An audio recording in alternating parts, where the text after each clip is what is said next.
everybody, it's Margaret with Texas Gal Treasures, and I'm bringing you another video today about how I kind of test jewelry when I go to garage sales.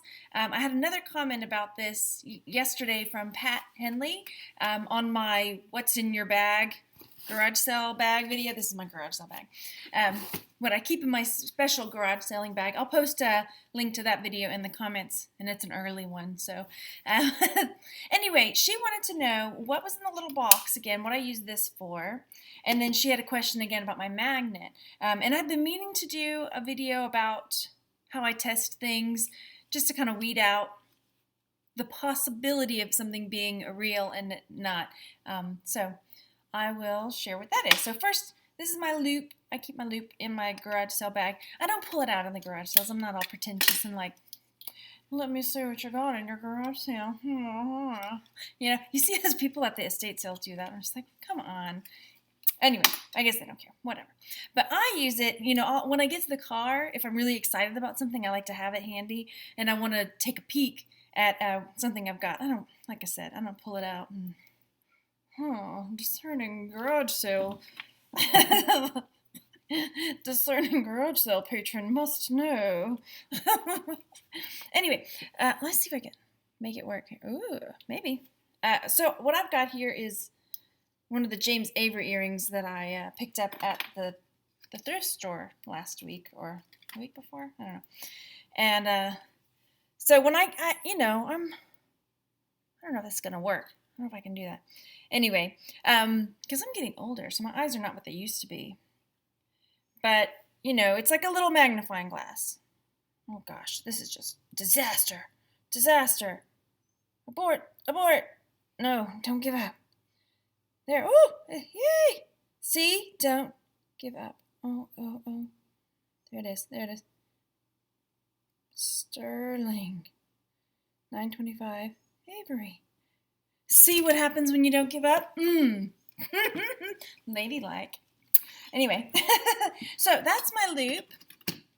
And I keep that in my garage sale bag so that, you know, if I see some writing and I really, you know, sometimes you get excited and you just can't wait.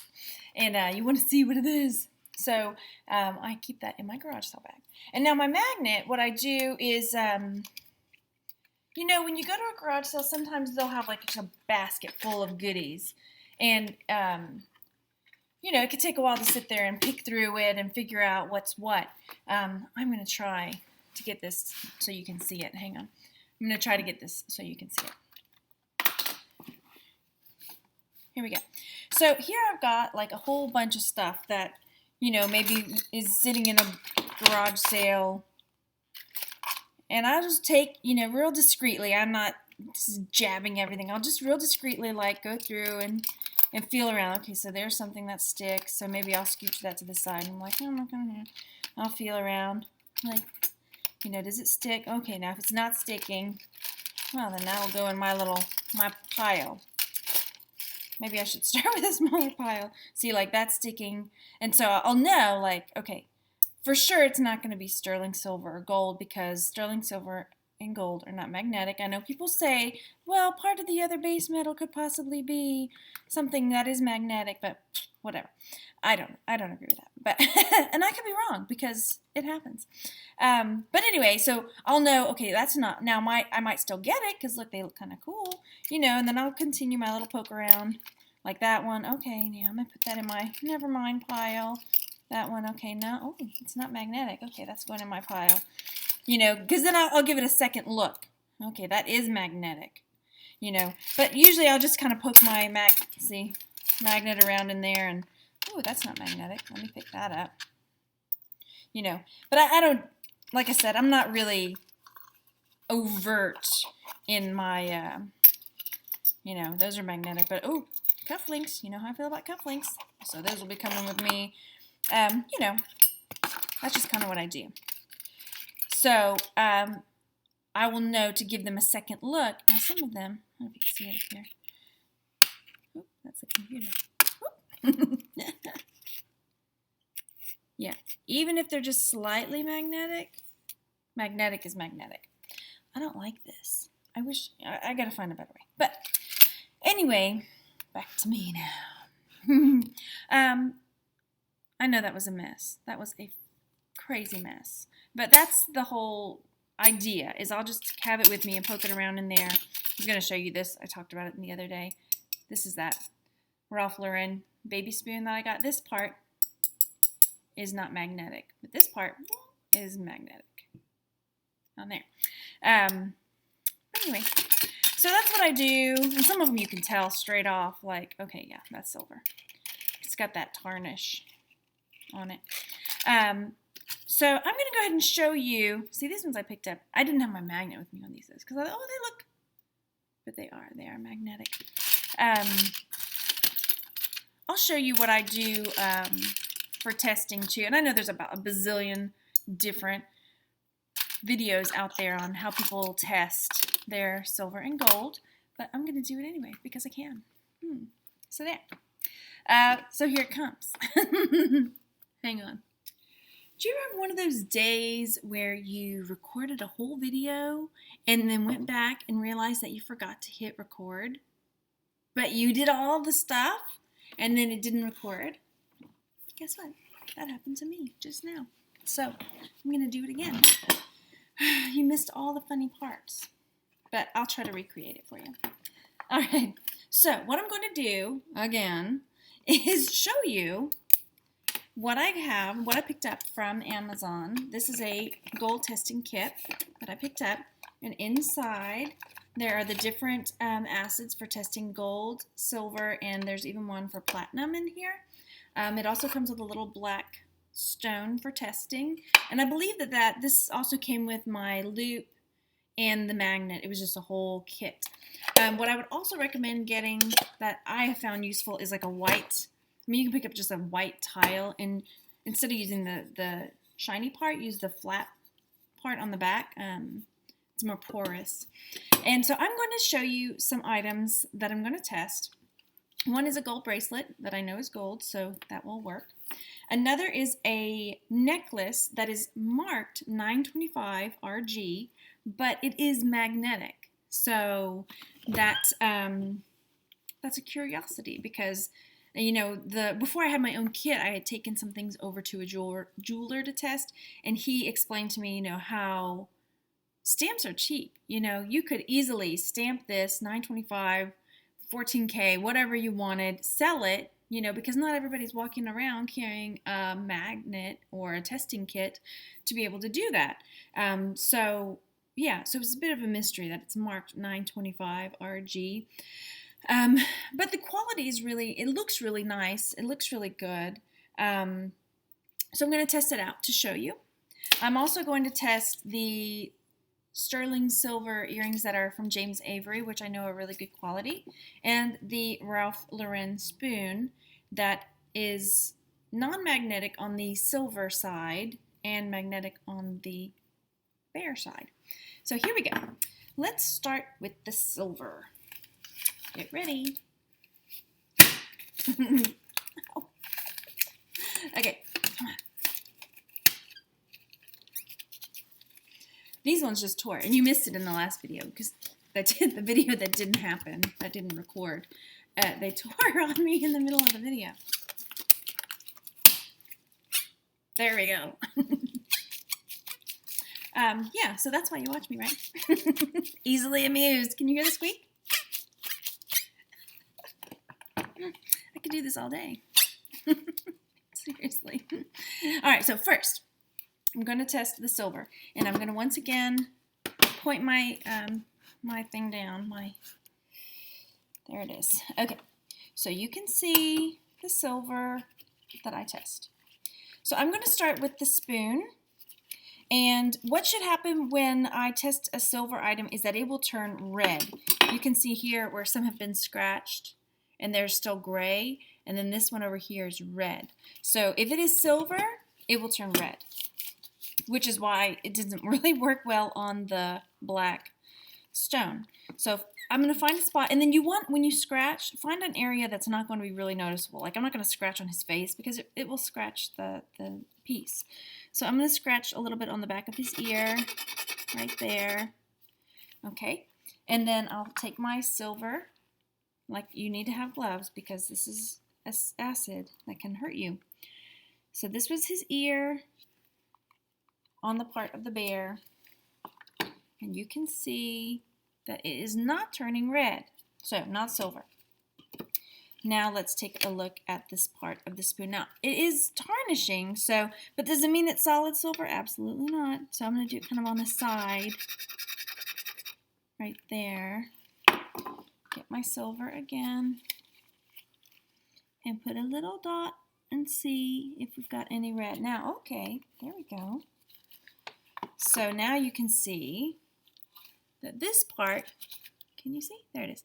This part is red, so that's the part where the spoon was, and this part was not red, that's the part where the bear was. So silver, not silver. All right, let's do this again with the earrings. Now I'm going to use the backings on the earrings instead of the actual earrings because they are silver as well, because they are also marked and they are James Avery.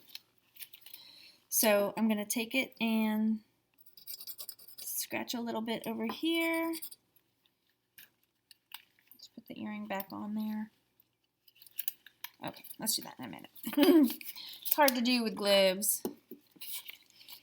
And then we'll take our silver again, put a dot on there. Let's see what happens. Can you see it? And I will hold it up for you so you can see right there that that line is also turning silver. So, awesome. My sterling silver earrings are sterling silver. All right, so next I'm going to show you how I test my gold. And this is how I do it. I'll take it, and once again, you want to find a spot that's not going to be obvious. Please tell me I hit record again. I'm going to be so upset with myself. Okay, yay. It's recording. So I'm going to scratch the part that's on the inside of the clip. This part on the inside, so it won't be seen. All right, so here goes. I'm going to make a scratch, and I'm making it a little bit long because I'm going to do all my testing with this one scratch. Okay, so I'll start with the lowest carat that I've got, 10K. And now there are other, like in England, there's 9K and things like that, but that's a different, that's a video for a different time. So I will put some of this on here, and if it is not that carat, it dissolves, so you wouldn't be able to see. So you can still see the gold, the line underneath the acid. So because it didn't dissolve, then I move up to the next carat. So 14 carat is next. And I will make a little line next to that, 14 carat. And then let's take a look, see if it dissolved. So there's my 14 carat. So I still see the line underneath there. I'm hoping it shows up in the video. I can see it. And then, so since it's still there, I know it's more than 10 carat. It's possibly 14 carat, but it could be more. It could be 18 carat, so I'm going to try 18 carat. Put it over here on this part, 18 carat, and let's see what happens. Okay, that was quick. It very quickly disappeared. The line underneath, so this was the 18 carat acid on this side, and you can see that I hope you can see it in the video, the line under this side, 18 carat, completely vanished. So that means that it is not 18 carat, that it's 14 carat, unless there's something in between 18 and 14 I am missing. That is, I would say, 14 carat. So if I were to list that bracelet, this bracelet, I would list it as 14 karat gold, tested bracelet. Now for this necklace, which in the other video just gave me such mystery because it's marked 925. It is magnetic though. I can put a magnet on it and drag it across this paper. So generally when things are magnetic, they are not silver or gold. So there's a chance that they have put gold over a metal that is not silver, which seems, I don't know, whatever. I guess it's a cheaper way to do it. But so I'm going to take my necklace, the pendant part. I'm going to do it on the back of the pendant, scratch the back of it because I don't want it to show up on the front, but I have scratched it. And it's not super noticeable, I'm not. So I just want to get enough that I can make a line. It's slipping in my gloves. Hang on. Let's try this again. So there we go. You can see the lines. And again, I start with the 10 carat and make a little mark there with the 10 carat. So you can see that the line is still visible under the acid. So then I'm going to move up to the 14 carat. And here we go. Put that on there. And you can see, so the 14 carat is here. The line has disappeared under the 14 carat acid. Gosh, can you see that? Because here's the 10 carat on this part right here. And I can still see the line under there. Hope you can. It's hard to kind of see on the video. But anyway, so this one has got 10 karat gold over something. It's marked 925. And what I'm thinking is that this part where these stones are is probably where the 925 is. It's just like a little bit of silver in there. And this is probably like a lab created stone, ruby, or it's too pinky to be a garnet, I think. So anyway, this is what I do. This is how I use the kit and how I test items. So what I would do on this one is I would be completely upfront with everything that I know about it. It is, I would say, it is magnetic. It is marked 925 RG on the back. It tested positive for 10 karat gold. It did not, I tested it in the other video. So this part, I thought, well, maybe, there's no way. It's not sterling silver underneath the gold because it's magnetic. So I tested this also for silver, and it did not test positive for silver. So which is why I believe that maybe this little bit in there is silver. I don't know. But I would just be completely upfront about everything, because if not, it could come back and bite you, and it's not worth it, I mean, just list magnetic, test positive for 10 karat gold, possibly 10 karat gold over base metal, and just lay it all out. And they'll either love it and want to buy it, or they won't, and they won't. And it's much, it's just better policy, better practice. Anyway, so I hope you liked it. I hope you learned something, and I would recommend it. If you work with jewelry and you have questions, it's way cheaper just to get the kit, and then take it over, unless you've got a friend, then taking it to a jeweler. Look at that. Yeah, get the kit. Test it. Have gloves for sure, because the acids will tear your skin up, burn you. And yeah, so that's what I do. And I appreciate the questions. I really do. I love the comments. I can't tell you how much, it makes my day to know that either I've made somebody happy, or you learned something from me, or I don't know, just whatever. Just say, hey, I saw your video and I liked it. Okay. Thanks so much for watching. Like, subscribe. Go find me on Facebook at Texas Gal Treasures, and I'll be back with more something. All right. Have a great day. Go out and enjoy yourselves. Bye.